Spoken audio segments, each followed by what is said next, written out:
Anjo Embriagado muitas vezes é visto como um filme crítico ao domínio ocidental que acontece no Japão após a derrota na Segunda Guerra Mundial. O consumismo, a busca por riquezas materiais.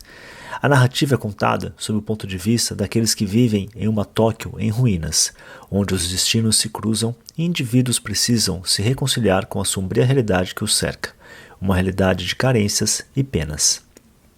O crítico Peter Cowie chama atenção para a dupla de atores. Shimura faria 22 filmes com o diretor, Mifune 16. Muitas vezes, a dinâmica dos dois atores funciona como os polos da personalidade de Kurosawa. São o yin e o yang de seu ser.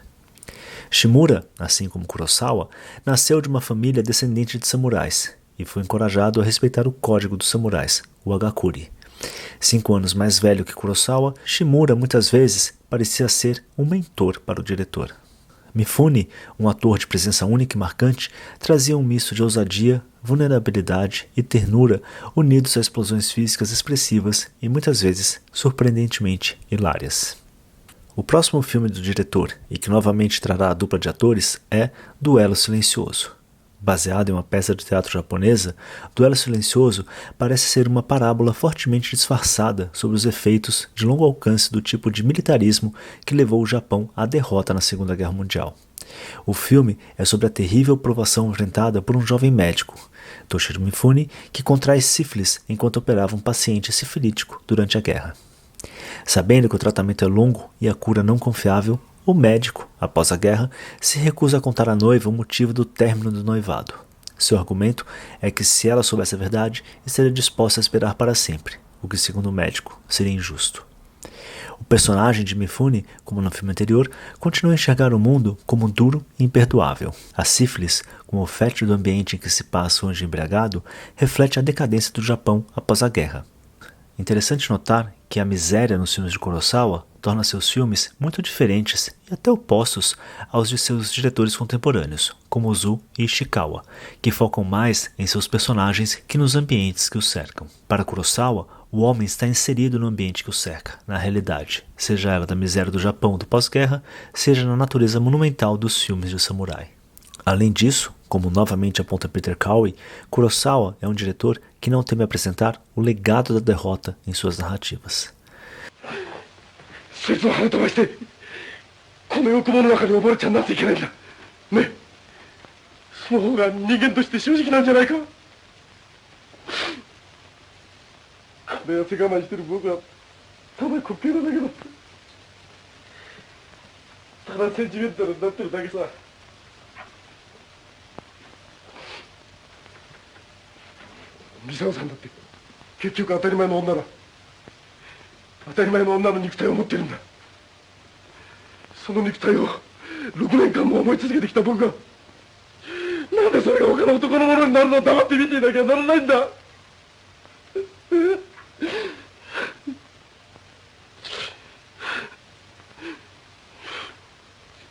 Esse olhar para o realismo o acompanharia em seu próximo filme, Cão Danado. Um filme de muitos gêneros, policial, filme noir, crítica social sobre o Japão pós-guerra.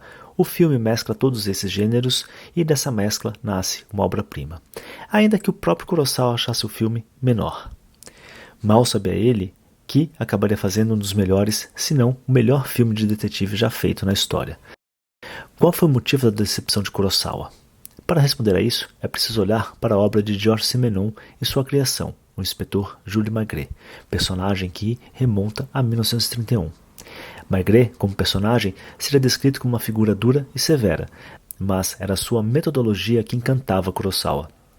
Enquanto Sherlock Holmes se concentrava mais na emoção de resolver o mistério que no raciocínio subjacente, Maigret examinava as motivações que levariam alguém a fazê-lo. Em vez de perguntar como isso aconteceu, Maigret se concentrava em que tipo de pessoa estou procurando. Essa pergunta em particular era a força motriz por trás do detetive novato Murakami e do seu parceiro e mentor Sato. Kurosawa tentou escrever o roteiro como se este fosse um romance de Simenon, mas isso não era tão simples. Segundo ele, esse processo levou um pouco menos de 6 semanas. Então imaginei que seria capaz de reescrever o roteiro em 10 dias ou mais. Longe disso. Provou ser uma tarefa muito mais difícil do que simplesmente escrever um cenário do zero, e me levou quase 2 meses.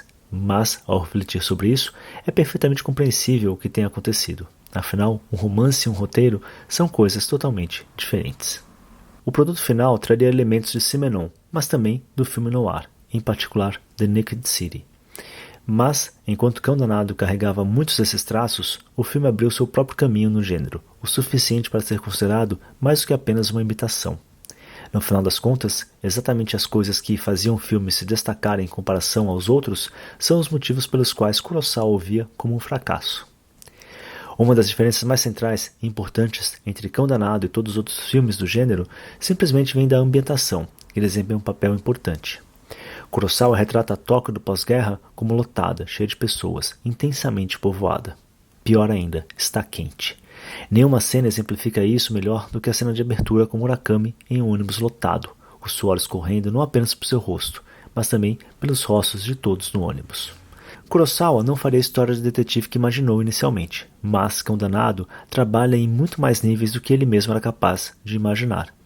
Embora Rashomon viesse um ano depois e apresentasse um novo nível de fama e reconhecimento para o diretor, o retrato humano de Cão Danado, de pessoas lutando desesperadamente para fazer a coisa certa, tornou-se um de seus filmes mais marcantes.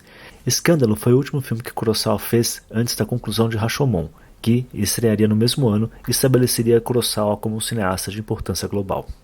Embora Escândalo esteja naquela categoria de filmes menores dentro da obra de Kurosawa, eis a prova de que um grande cineasta sempre tem um patamar bem alto, e o filme tem o toque distinto do diretor, sem contar as soberbas atuações de seus atores prediletos.